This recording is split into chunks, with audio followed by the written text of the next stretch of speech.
राहुरी आणि बारामती या दोन पोटनिवडणुका आहेत। दोन्ही मतदारसंघामधल्या आमदारांचं दुर्दैवी निधन झालेलं आहे आणि निवडणुका लढायच्या की नाहीत या संदर्भात गेल्या काही दिवसापासून महाविकास आघाडीमध्ये अंतर्गत चर्चा सुरू आहे। असं काही नाही की चर्चा सुरू नाही। काल स्वतः माननीय शरद पवार यांचं उद्धव साहेबांशी चर्चा झाली। काल स्वतः माननीय शरद पवारांशी शिवसेना पक्षप्रमुख उद्धव ठाकरे यांच्याशी दूरध्वनीवर चर्चा झाली। माझ्या माहितीप्रमाणे राहुरी संदर्भात आज शरद पवार यांच्या पक्षाची बैठक आहे। काल जयंतराव पाटील यांच्याशी सुद्धा माझी चर्चा झाली। आम्ही काल काही चर्चा केली। काँग्रेस पक्षाच्या नेत्यांशीही आमचा संवाद सुरू आहे। याच्यामध्ये शिवसेनेची भूमिका थोडी कमी आहे। याचं कारण बारामती ही जागा आम्ही लढलो नव्हतो, ती शरद पवार साहेबांनी त्यांच्या पक्षाची जागा आहे।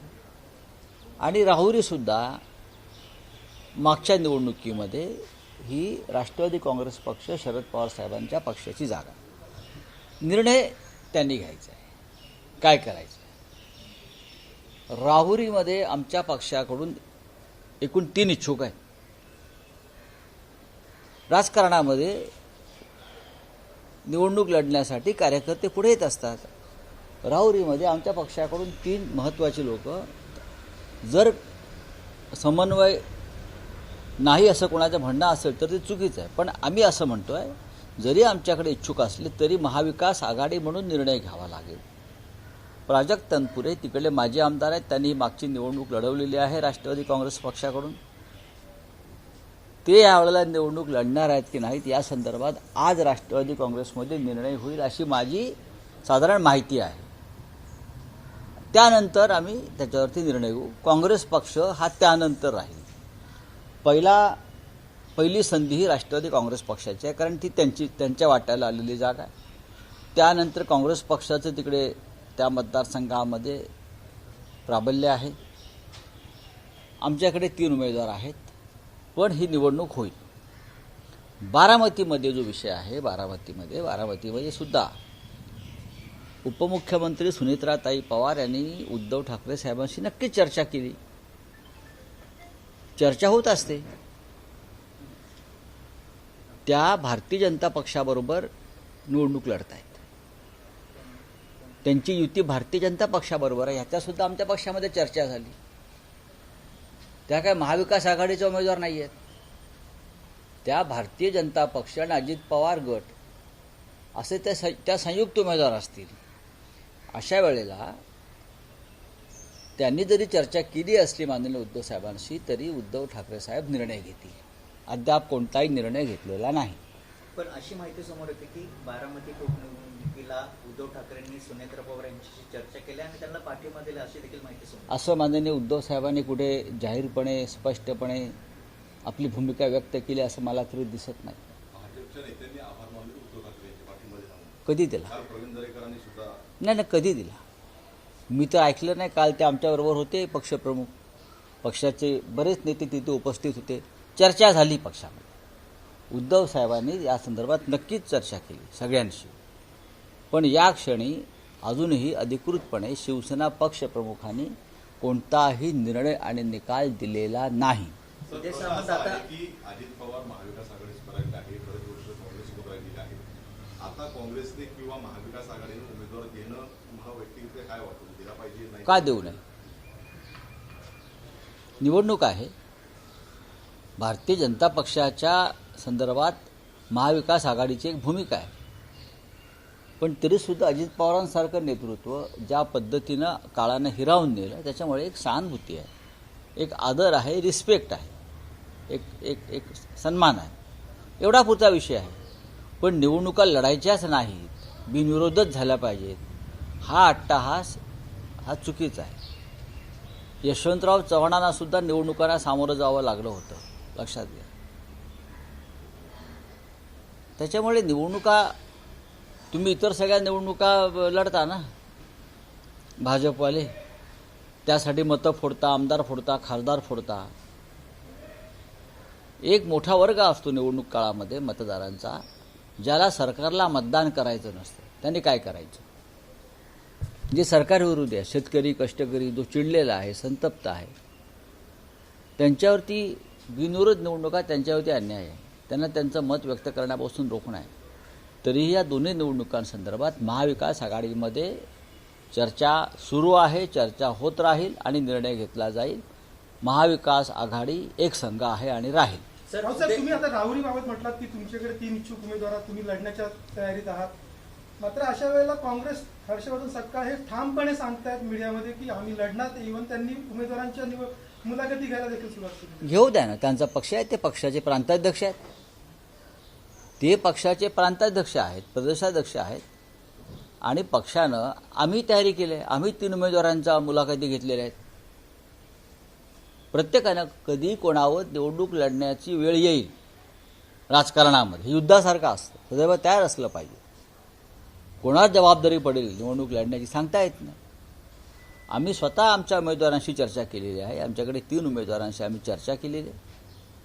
हर्षवर्धन सपकाळजी जर त्यांचे उमेदवार ठरवून ठेवत असतील तर ही चांगली गोष्ट आहे.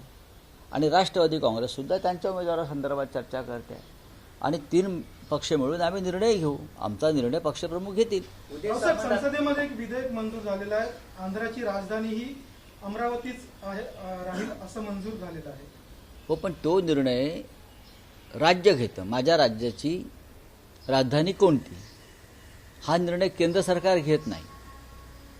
महाराष्ट्राची राजधानी कोणती, मुंबई की आणखी काही, कर्नाटकची राजधानी कोणती, हा निर्णय आम्ही घेतो, राज्य घेतं.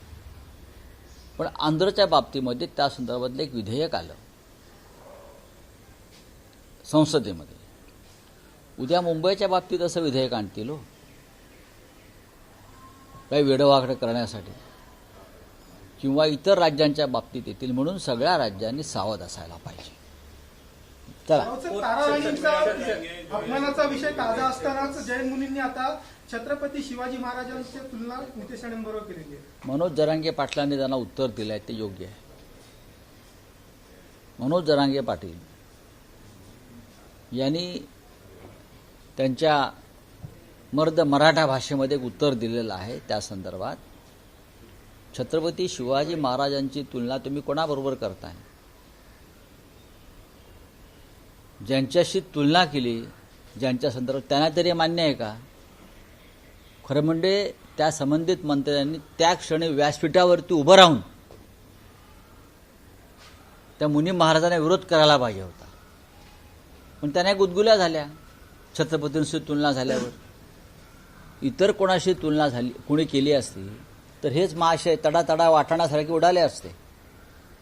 हा, पण तुम्ही आपले बाळासाहेब ठाकरेंसारखी शाल वगैरे घेऊन कोणीतरी दाखवलं मला, मी काय पाहत नाही, हे पहा काय. पण मनोज जरांगे पाटलांचं मी आज त्याच्यावरची भूमिका ऐकली. काय चाललंय महाराष्ट्रामध्ये? महाराष्ट्राचा शौर्याचा इतिहास हा पुसण्यासाठी काही सुपाऱ्या वगैरे दिल्या आहेत का या मुनी आणि या सगळ्या बाबांना वगैरे? आणि देवेंद्र फडणवीस यांनी मग नक्की शिवजयंती कोणती साजरी करायची? या महाशयांची जयंती साजरी करायची? कारण हे त्यांची तुलना शिवाजी महाराजांशीच केलेली आहे. बघा मग काय आता, मग आपलं मंत्रिमंडळामध्ये यांना वेगळं आसन ठेवावं लागेल.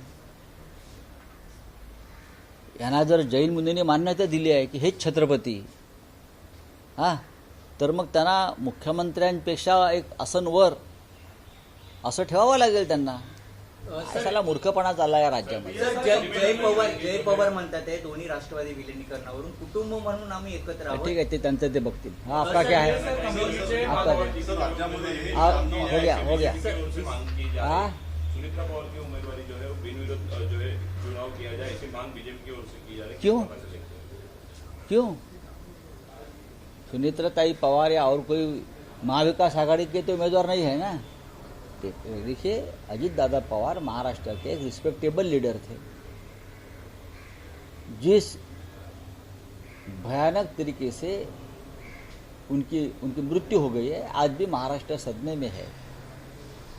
उनके जाने के बाद बारामती में चुनाव हो रहा है, वहाँ के वो विधायक थे।